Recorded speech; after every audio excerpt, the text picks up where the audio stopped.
So the Texas Bowl in Houston.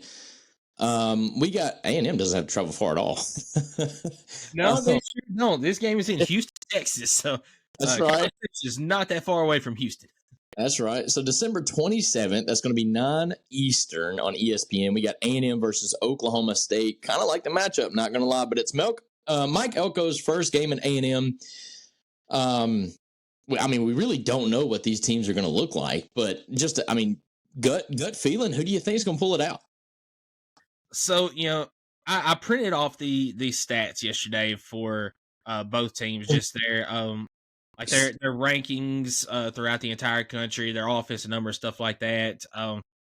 But you can only take it with a grain of salt because of the transfers and the opt-outs and all of that. And I'm not sure who all has transferred out, who all has opted out for either team. I looked it up, and there's some names that I don't know, and that's for every one of these teams. There's some players I don't know how important they are to these teams, but just looking down the list here, A&M is 21st in the country, believe it or not, in points scored per game at 33.8.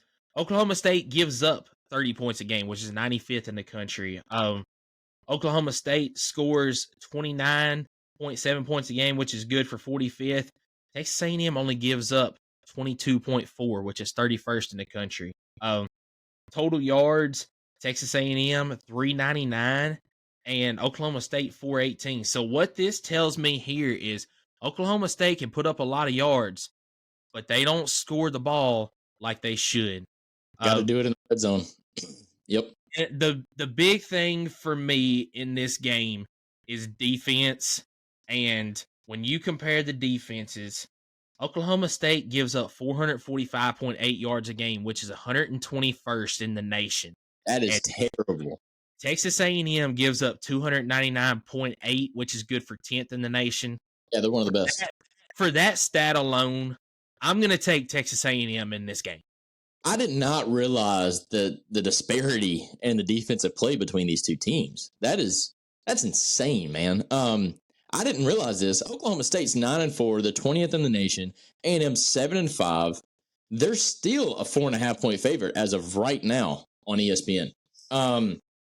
The matchup predictor gives A&M a 71.8% chance to win outright, and I think, and this is not just me being an SEC homer, I think I agree with it. I mean, Mike Gundy's kind of had some head-scratching losses, but they've seemed to be competitive as of late in the game or late in the season, except for against, and I know I'm probably thinking of that Texas game as a sour taste in my mouth because they just got destroyed, dude. And I don't think A&M has the capability of scoring 38 points in a game, but that's the old A&M. I don't know what Mike Elko's doing in this offense in the 3 weeks that they have to prepare to change that. But one thing I do know, even with all the transfers that's going out, is I do know their defense is going to be steady.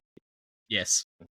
Defense alone is, I think, what's going to win this game because I just think the first team to like 21 points is going to win the game. And that's just my feel on it.